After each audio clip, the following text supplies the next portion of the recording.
Hello and welcome to GenUX Intrinsic Data. I'm super excited to talk to Brian today. He was our realtor in Colorado. Actually, he's still our realtor in Colorado. Fun fact, he just sold our house and we moved to California. Yay for California. And we still have a rental there that he's going to be selling as well. But what's really interesting about real estate, and that I don't think that people really think about, is the microclimates that are in each neighborhood and in each location, and how living literally a mile away from a location can completely change how a property is comped, how it's perceived, and how it's going to sell. Although people think realtors are just, they're selling and doing, there's so much more that goes into how to sell a house, how to sell a commercial building. And Brian is going to talk about his area in northern Colorado today, which is very different than California, luckily. And we're going to talk to him about all those things. So welcome, Brian. Thank you so much. Thank you, Staci. It's always good to see you. And now we're not in person anymore because we're states away, but also it's always just great to see you. So thank you. You too. So tell me how you got into real estate in the first place. I've always kind of had the entrepreneurial spirit, if you will. Whether it be starting businesses with my father-in-law, Ron, who you know very well as well, and really just learning how to fail, right? We tried so many different things in so many different industries during the recession, and we put our best foot out there, and a lot of those things didn't work out. However, when the market came back, Ron, my father-in-law, just said, hey, I'm going back to the real estate business. I know that that's where I can make some money. So I followed him into the real estate business, and we opened a property management company, which then, again, going down the path there, it is morphed into more of a traditional sales role, helping clients, and now morphing into the luxury, the commercial side of things, and even some development that we've done. So it's come from the hope and the dream to have a successful career, a meaningful career, and I never thought it would be real estate, but 12 years later, here we are, and I absolutely love it. I love homes. I love the opportunities. Everyone needs somewhere to live. I love the opportunities that it provides me and my family with flexibility, with the income, obviously, and just all around success that it's offered me and my family. So let's talk a little bit more about where you started, your humble beginnings, right? So when you started, what types of houses, and you said you were in property management, why did you end up there? Because I know Ron, your father-in-law, had already had a pretty successful journey into real estate, but I feel like his price point was around like the $150,000 to $350,000 home max, and now you're selling $800,000 to $1 million homes in the area. So talk to me how you started as a property developer, how that morphed into more sales, and now how you're working more in the luxury and commercial space, and what shifted you? Why did you end up moving in that direction? Yeah, I think when Ron decided to go into property management, he wanted to get back into real estate. He was known as the upside down realtor. He didn't want to be a stick a sign in your yard type realtor anymore. He partnered with a close friend of his, and they decided to open the property management company in the business. As coming from a family who also owned realtors or also owned real estate, he's like, man, this is a perfect fit. My father owned real estate. Ron and his family owned real estate. My stepfather owned real estate. It's like, okay, this makes sense. I can manage properties. I can do these things. I remember patching holes in the walls at some of these properties while I was getting licensed. I mean, you talk about humble beginnings when you're going into a basement apartment and the ceiling's leaking on you while you're patching holes. But I knew that I needed some income. But that's kind of what led me down. Okay, there's obviously a better way to make money in this industry than patching holes in the wall. We went down the licensing process and I got licensed. And in Colorado, there's a little bit of difference between brokers and everywhere else. There are agents, right? You can have a real estate agent or a real estate broker in most states. Mm-hmm. Well, in Colorado, you have to become a broker. There is no agent in Colorado. All that means is a higher level of education to just get through the licensing periods. It took me about 5 months to go through that process of getting licensed. And in that time, we managed properties. We were going down that path. But what it really intrigued me was the opportunity of buying and selling investment properties. Again, I'd already been subject to that with a family and seeing my dad be a slumlord, if you will, and I think I can do that.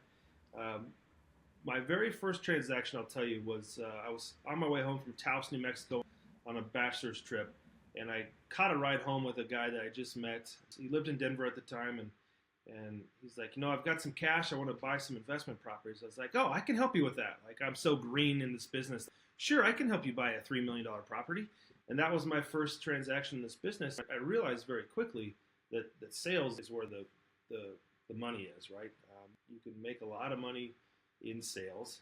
My very first deal was a 12-unit apartment complex, which was extremely exciting when you see a paycheck like that. We're in Greeley, Colorado, which is just about an hour north of Denver. There's a tri-city area up here: Greeley, Fort Collins, Loveland, the surrounding towns, Tinmouth, Severance, Windsor, all these smaller towns that mix us together. But we're in northern Colorado. So that was 12 years ago, and he bought that property for $350,000. It was a 12-unit. It was kind of a dump. I needed a lot of work, but the upside was huge over there. So let's talk about the area that you live in Greeley and the community out there. So Greeley, for most people, there is a college out in Greeley, and there's a very large meat packing plant that I think a lot of people who live in Colorado know about it, but I don't think outside of Colorado people would know about that. It's a little bit more agricultural, but there's a lot of families that are moving there. Even as I was living in Fort Collins area, I was living in Tinmouth, but people don't know people know Fort Collins, which is right next door. But I started to see a lot of people moving further into Weld County, specifically Severance and Windsor, and I don't know if Weld County is Greeley. Talk to me about those trends that you're seeing, and why do you think that's happening in your marketplace? There's certainly some economic drivers there, but it really is an ag-centric community based in Weld County. Weld County is one of the biggest counties in the nation, square footage wise, and to that we've got a lot of farms, a lot of oil and gas is prevalent here in Weld County. When you talk about economic drivers and the diversity of the economy here, we have a lot of ag, we have a lot of oil and gas happening, but the diversity in the economics in Greeley specifically, we have the University of Northern Colorado, go Bears, men's basketball game tonight. While universities are seeing a downward trend in enrollment, is still an economic driver in our community. We have the meat packing plant, JBS, which is a worldwide company that used to be Montfort was the old feedlot just east of town, and that's where the stigma of Greeley's odor comes from, right? The smell of money, we call it. That used to be the one industry in Greeley that was here, and now we have the two hospitals. There's a cheese plant here now as well. The trend has happened, and I think is happening for a couple different factors, right? When we look at affordability, that's obviously a big thing in most people's home buying or home selling journey is can I afford where I live? Mm-hmm. Our demographic is the youngest community in northern Colorado right now. We actually, median age is younger than anywhere else. I think while the despair between income gaps in Greeley is a little bit higher, we also have a more affordable area to live for real estate prices. So when you go across to the west of I-25, I-25 kind of separates Weld County and Larimer County. 25 closer to the foothills. You have Fort Collins, Loveland, Berthoud, Boulder down to the south. Those areas are expensive. Expensive, yeah. When you come on the east side of the interstate, prices just tend to drop, and Greeley's the big player on the east side of the interstate here, where we have affordable housing, we have decent average income, but we are also, what that creates is kind of a suitcase community feel, right? We have a lot of commuters that commute back and forth between the metro area in Denver and then also Fort Collins and Loveland, even Cheyenne up to the north in Wyoming. So I don't think that people realize how close Cheyenne is to Greeley and even Fort Collins. So everybody gets like a geographical landscape of how the state is laid out.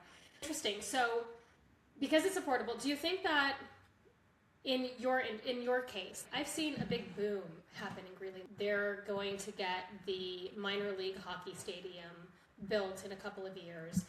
There's a booming downtown area in Greeley, and there's more and more younger people moving into the area. Do you think it's only because it's like a commuter thing, or just a price, or do you think it has something to do with the cultural things that are available in Greeley and what's starting to like grow in the area? Do you think people are investing in it because like it's an opportunity still? Like, what are your other thoughts on that? I think if you look at historical data around the growth of communities, you have kind of a tipping point, right? Historically, people have wanted Greeley kind of to continue to stay a small town, but we've reached that tipping point. It's inevitable for Greeley to continue to grow. The one intrinsic piece of data here that Greeley offers where very few other communities have are the resources. And I think when you look at development as a whole, we look at what it takes to build on raw land. Well, you've got to have water, right? That's a big piece of development that very few people even think about. We are one of the wealthiest communities in the country when it comes to water. And so when developers are seeking places to develop, not only for the other things that you had mentioned, the cultural aspects of this community, with the ice arena coming to town, and the downtown area, that Greeley is the seat of Weld County, so we have all of our county government that has decided to stay downtown Greeley and build their kind of new city center downtown, which obviously we're a big fan of, being a business owner downtown. And so the Water Valley Company in Windsor, who's building the ice arena, and really what that does is allows these developers to come in and build 1,000+ home communities up and down Highway 34 and such.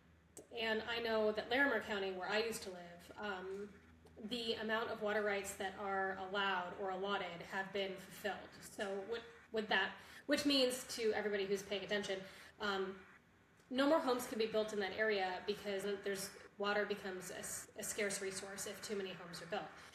Correct. A lot of the water in the area also comes to California because of an agreement that was made, I want to say like in the 70s. It was the governor of California with, I think, Colorado. I'm not really sure, but I do know that water comes to California. There's that I think it's a 7-state agreement between the states, between basically Colorado, Arizona, California, all the states. They made an agreement about how much water do they need, how much water can come over that direction. Yeah. I think that Larimer County specifically, yes, and Weld County actually as well. Weld County doesn't have as much water even as Greeley, right? They limited their new construction or new water taps specifically to 100 new taps in our county last year. So that means only 100 new homes could be built in Weld County. Weld County is massive. It's huge. How many square miles do you think Weld County is? Yeah.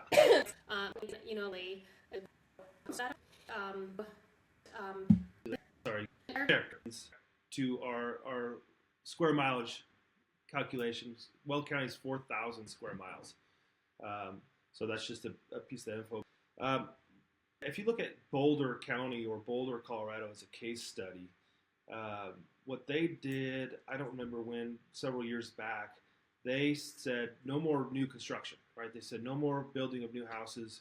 We're going to limit development in our community. And what that did was created a kind of, what's the best way to put it, a higher demand on living there, right? People want to live in Boulder. It's a beautiful place to live. It's got the university, but they can't necessarily build the suburban sprawl, if you will, won't happen around Boulder. So that has continued to elevate Boulder's, I think, number 1 or number 2 in the country of median home price for sales. It's because there's no homes to buy. So when you structure supply and demand based on the demand people want to be in Boulder, there's no supply. Well, that's basic economics, right? When we look at water specifically in our area, yes, Larimer County, Fort Collins will cease to continue to grow because there's no resources to grow. Weld County is in a similar boat, but Greeley specifically has so much water that we're going to be, I think our projection is to grow 20% in the next 5 years. It will be up. The long-term projections are Greeley will outgrow Fort Collins. So we'll be a bigger city than Fort Collins, and that's because of some of those things with resources. So Yeah, yeah. So let's now segue into the Fed share, and then we'll come back to talking more about Greeley. So do you think that, I mean, interest rates were down. I mean, I got a locked-in rate at 6.25, which right now I think is really good. It's not bad. Our first house, I think, was 5.25. You could not beat my 2020 interest rate of 2.75. I wish I could have taken that with me. It would have been nice. But that the numbers that we're talking about here really, if you can afford a certain type of house, you can probably still swing it. You know, I always hear this, you rent the rate, you buy the house, right? Do you think that this coming new Fed chair is going to affect the prices of the houses if he drops or raises? Sure. Yeah, so that's a very interesting question. And you know, Staci, if I had that silver ball, or what's the crystal ball? Yeah. If I had that crystal ball, I probably wouldn't be sitting here talking to you right now. But well, here is my. Well, I love talking to you. I might not be doing it from here. Let's say it that way.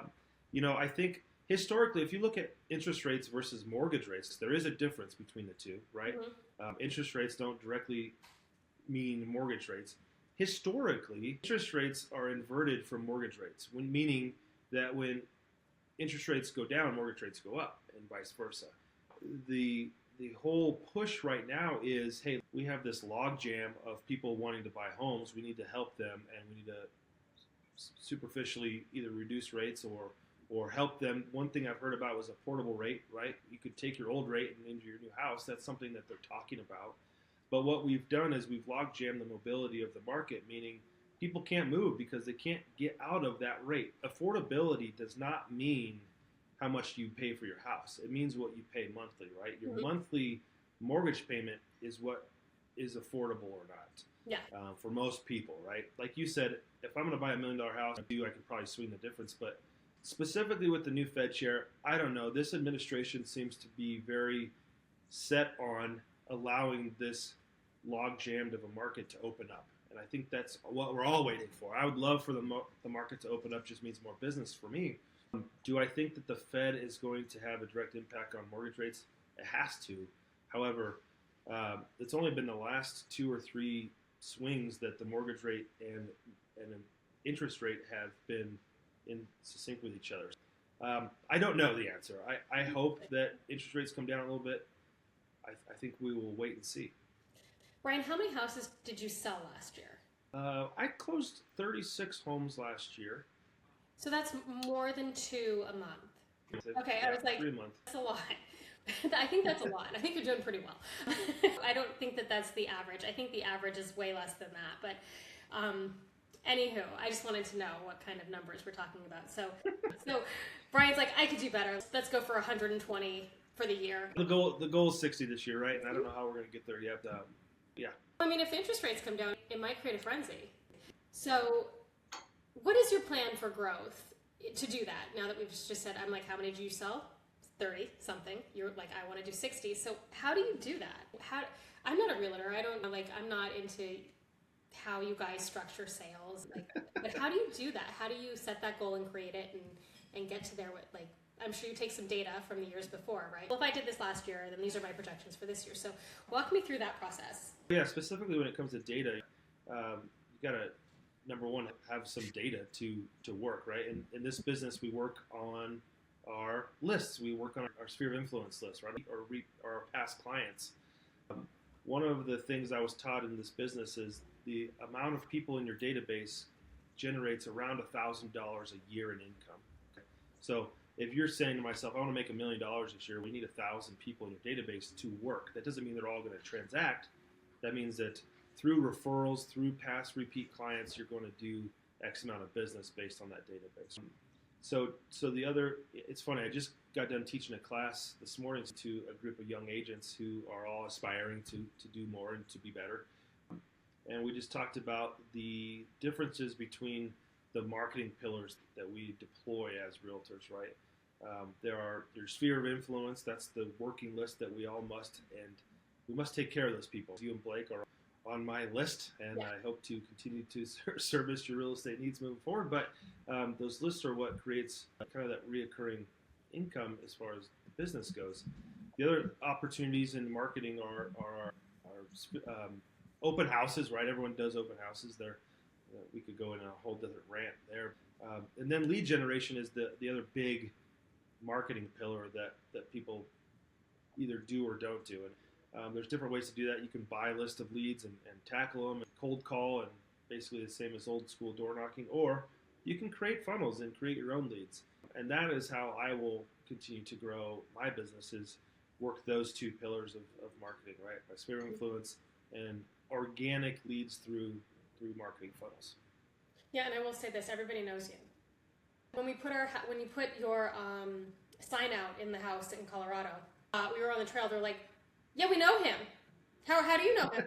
Well, he's our realtor and he's friends with us. They're like, "Oh, you're friends with Brian? Really?" Yeah, and they're like, "Yeah, we like him. We met him and we had a beer with him the other night, and he was super nice." They're like, "Well, congratulations on selling your house." And so that went fast. Like people know you in my neighborhood. They're like really in South, like California. So I think whatever you're doing organically is definitely like gaining traction.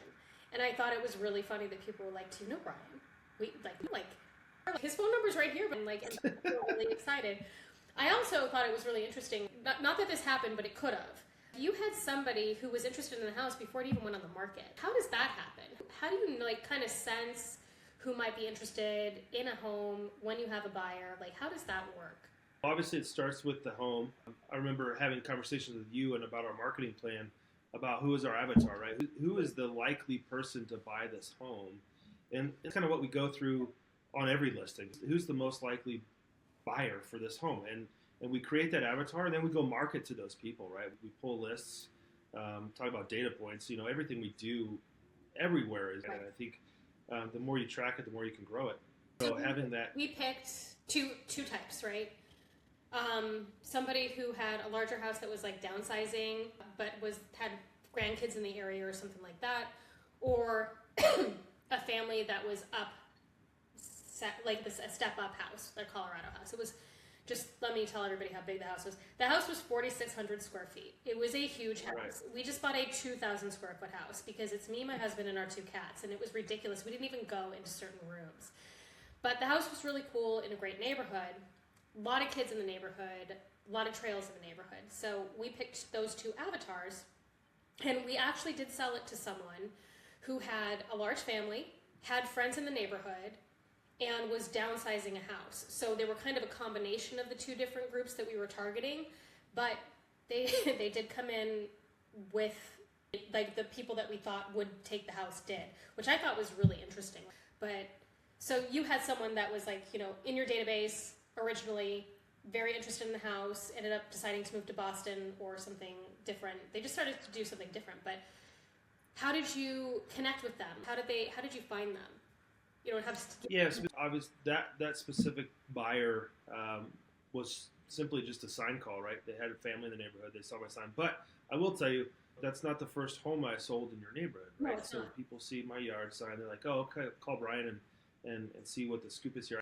The people that I have in my database, right, my buyers, they get listing opportunities every time I'm about to sell a house. Hey, this one's going on the market. If you know of anybody looking to be in that area, that's what generates the phone calls. The other thing that really does well for me is social media marketing, right? Yeah. It's, the teasers, hey, this is coming soon. Look at this beautiful, moody, incredibly handcrafted, upgraded home that's coming to Timnath, Colorado. Yeah. Your husband Blake did such an amazing job with this home and the finishes that you guys put in this home. When you have beautiful things like that, people piques their interest. So it's easy to go shoot content and put it out there when it's beautiful. Yeah, and the photographer that you had, I think he is an old friend of yours. I think it was like Tanner. Do you remember what happened? Is we did it. We had one photographer and he like completely missed the ball, and I had used those people forever. And I called my friend Tanner, who's also a real estate photographer, and said, "Hey, help! SOS 911! I need these pictures done tomorrow." And he came over and shot some really good photos. Yeah, I mean, I don't think that the photographer, the first group, did a bad job. I think that they just didn't see the house through the same lens that we saw the house. And that. Yeah, I remember I even gave him on. Yeah. The funny part is you gave him an inspiration photo that was what we used to build out the kitchen. the same photo. I'm not even kidding. Oh, really? You nailed it. Talk about data, right? Wow, how like or like intrinsic woo-ness. It just kind of happened that way, right? So Right. we're like, wow. Blake's like, this is the photo we used. I know that's so weird that Brian, but like it. The good thing is that the design did generate that feel, right? And that was what we were going after. And our house was so specific. It was a black and white house. We had black walls. We had custom cherry build-outs and wainscoting throughout the house. And so either someone was going to love it or they were going to hate it. And we knew that and we took that gamble. But I do think that a lot of people were interested in looking at it, whether they could afford it or not, which was super fun for us. Moving the cats, like that was like a whole, like 40, we had 40 showings in a down market. There's nothing else to say but wow. That's all you have Yeah, to say. no, it was one of my favorite listings last year for sure. I loved it. I loved having that, what that does to my business specifically is it elevates my brand, right? It helps me kind of move into that luxury kind of market, which we're doing now. So yeah, and you'll have another one in the same neighborhood. I love that house just as much. I think it's so like it's great. And I think what's funny, I'll reach back out to the lady from Boston. Actually, she lives in California. I think we've talked about hey, this is going to come back up here, so we'll see what happens there. She might end up in the house, or the person that's in there might end up in the house. Who knows? Your tenant might buy the house. Absolutely. Yeah, I know. It might be really cool. I would part, but I would be really excited if he did, because they really like the house. They're like, and they keep it so neat and tidy, and they love it.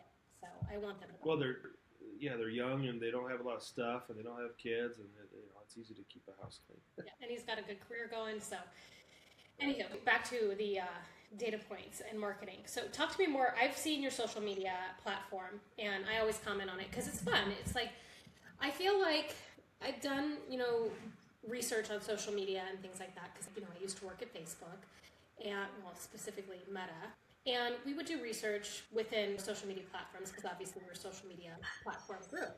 And what I have found over the years is that people's definition of quality is so varied that the majority of the time, what I've seen, and these aren't even the research questions I was searching for, they were just kind of like stuff that people organically just said over and over again that I noticed was they just like the content and they like content creators and they end up trusting content creators in general. And it's not because they don't think that the content creator is not getting paid. And we grew up and commercials were a thing. Commercials are very not a thing anymore, right? Your own brand, your own branding, and we do that here at GenUX also. So talk to me about what you, and I know your wife, Sammy, is doing a lot of it. So how are you guys? Brain fart. It's Samantha, Sammy, Sam, whatever. Samantha. You guys do a lot of really cool organic stuff, and you kind of just, you put your family out there. You guys just recently bought a gorgeous house. I love your sunsets. I love your sunrises that you post.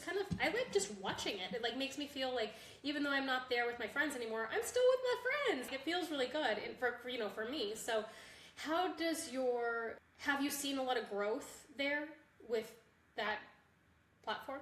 Actually, I think that's what allowed us to go from an average agency or an average brokerage, an average agent, to I just got awarded the top 100 no-code producers yesterday, right?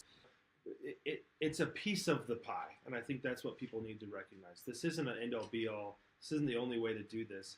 But there is a book that I listened to from Gary Vee called Day Trading Attention, and he talks about the same thing you just mentioned is you can spend $100,000 on a commercial and touch 3 million people, and you may get one phone call from that, and you spent all this money to do that. And that's the top of funnel, big picture marketing that we talk about, right? The top of the funnel versus what we're doing in social media, specifically Instagram and Facebook or Meta, is creating that 1,000 raving fans, right? Those people that know, like, and trust me from watching my videos and my content, and then coming to me with their real estate questions, needs, that kind of thing, and then also referring people to me via those platforms. So yes, the answer is yes, absolutely. I think it's invaluable. I was teaching this class this morning with a group of younger agents that how do we do this? You got to fail forward a little bit too. We just shot videos and post them, right? There's not a science behind it. You'll learn as you grow through things and you learn as you go. But The social media side of this business is it's fun, it's daunting. You got to keep doing it. You got to be consistent. I remember my real estate coach 2 years ago tell me this, that if you post one video every single day, you'll have more business than you know what to do with. That's the one takeaway I took away from him. Then we fired him, and Sammy came on board as my marketing director. It's been consistent over the last 18 to 24 months, and that's what people want to see. And that's where you gain the trust from. Agreed. In the marketing. Maddie and I, who works with me at GenUX, Maddie is like basically my right hand when it comes to all the podcasts, the social media posts, and the growth and the branding. She does all of that for us. And she does all of our design work as well. When we first started the podcast, we're like, well, we better get a whole bunch of people because we don't know if we're going to be able to be consistent with it. Because like our goal is to be consistent. And throughout the year, I can say that posting this interesting topic of conversation or just posting stuff about the company has definitely gathered a lot of attention, and the consistency of it as well. We did a little experiment at the end of the year, and we said, okay, we had all these posts at the beginning of the year in like May when we tried this to start. Why don't we just repeat those for a little bit? Because, we didn't have a lot of followers, and we actually saw a huge trend and interest in those pieces that we had actually moved away from because we weren't getting engagement. Well, the difference is we have way more followers now, and people were engaging with it, and we were like, wow, that's really cool. So that inspired a couple of other things that you're going to see coming out of our branding this year too. But yeah, consistency and, continuing to check in, because it's kind of the story of your life a little bit that you're sharing with people. And they want to see it. They're like super interested in others. And it is kind of an advertisement in one way, and it kind of isn't in the other way. It's just being organic and like putting it out there. And I think that people appreciate honesty more so than, if you don't do this, you're going to die. I just, right. Like, there's a wholesomeness to it if you do it right. I think it says something about branding and doing all those things. But anywho, I agree with you. So what are you working on now? I know you have like a couple of different projects besides just moving into a luxury market space. So tell me about that. Part of the growth, if you will, as an agent is, you start with your mom and dad's house. That's number one, right? That's the first transaction you get as a new agent, is your sister or your aunt. And then you start to grow your business, and you get referrals, and you grow organically in a way where people start to trust you. You get some experience in the marketplace. And then you're able to, at some point in your career, in my career at least, branch off and pick the niche you want to be in, right? I think I'll always help people buy and sell homes. That's always going to be the thing I do, just because I love working with the people. But what this business has afforded me to do long term is branch out into things like commercial real estate and farm and ranch opportunities and the luxury market, right? Not just investments and personal residences.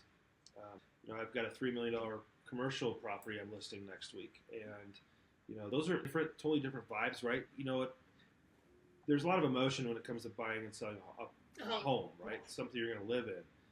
The emotion kind of goes away when it's business, and it's all about the numbers. And so the commercial side of this is a little bit of breath of fresh air there, where it's like, okay, this is just a business transaction. Let's get the thing on the market and get it sold and move on down the merry road. So it's just different. I love the ability to be flexible and kind of follow the markets, if you will. I think that's the hard-nosed kind of just play by the numbers type of mentality there. It's just business, right? So. And don't you have some duplexes that you're selling that you and your father-in-law?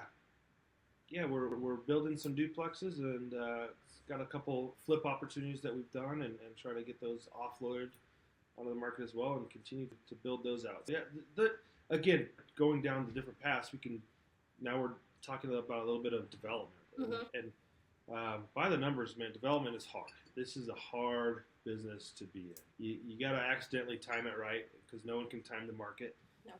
It's a grind, and it's higher holding costs and all the things, right?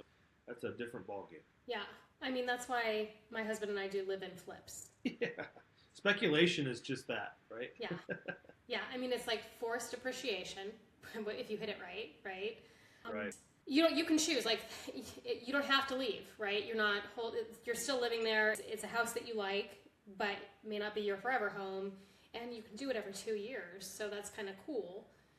You have to, like, if you aren't doing it on a commercial level, you have to stay there for 2 years. It takes about a year just to get the whole thing done anyways, regardless of someone saying, if you're doing it on your own, oh, it's 8 weeks. It's never 8 weeks. That's just a week, a day is a week is a month in this business. I think it's important real fast. You just touched on it. Someone may be asking, why does it take 2 years to shelter your tax consequences, right? I think it's important for people to know. You can flip a house faster than 2 years, but you need to live in it, stay in it, so you don't big capital gains. Yeah, if you do live in flips, so, that's what we do. Right. Basically, our house in South Dakota, we bought for $180 and we sold it for $425. We didn't pay any taxes on that. We were there 5 years. Correct. And then we bought the house in Timnath and we stayed there 5 years and we didn't pay any taxes on that. And then we just bought this house and we'll stay there for at least 2 years. This house was the most expensive house we've bought, but obviously we're in California, and houses here are just way more expensive. Actually, people think that living in California is so much more expensive than living everywhere else, but the truth is Colorado's base costs, going out to dinner, utilities that rise year over year, about 30%, most people don't know that, or property tax that is adjustable. 1 year my property tax is adjusted to another $5,000 or $6,000 a year. I mean, all those things being said, it's not actually that much cheaper to live other places if you can afford a house wherever you are, because the cost of living is almost the same. We're not talking 90% differences. We're talking about 5 and 10% differences. So if you can afford it, and you can... Yeah. Right, and again, we talk about affordability being, what does our monthly expenses look like, right? So if you pay less taxes and you pay no income tax or state income tax, you have different sales tax. So all that encompasses into those ratios of what you can and can't afford. Yeah, and like, I think one of my friends lives up in Seattle, and she was saying, you know, I moved here because there's no sales tax, there's no state income tax. She's like, but the sales tax is killing me. Well, it has to come from somewhere. When we lived in South Dakota, South Dakota is like, there is no state income tax, and it's not super, it's very inexpensive to live in Rapid City, South Dakota area. And if you're into outdoor sports and snowmobiles, which I'm obviously not into, and you're into like cross-country skiing, like these areas are great for all of those things, and you can have a wonderful, wonderful life if that's your jam. And that's okay. That's okay, but those places are actually much cheaper to live to a certain extent. And dinners and restaurants weren't super inexpensive, they were priced accordingly. So like I said, cost of living, like you said, it's your nest egg. What are you willing to spend per month wherever you are? Now I've lived in 3 different states, and I mean, Colorado was one of my favorite places to live when we lived there, and I enjoyed every single second of it.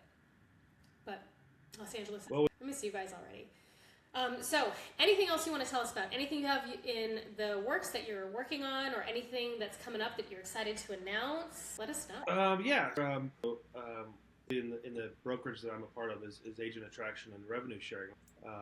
We're trying to recruit agents at this point, and a good friend of mine, Sonia, and I, and my wife Samantha are launching a collective called the Rebranded Collective, and it's not ready to launch yet. We're still working out some details, but the Rebranded collective is specifically geared towards helping agents kind of rebrand themselves in this marketplace, and either new agents or existing agents that want to grow their personal brand. And so when you look at Rebranded, it's RE, the real estate, brand, and then ed is education, right? So Rebranded, real estate branding education.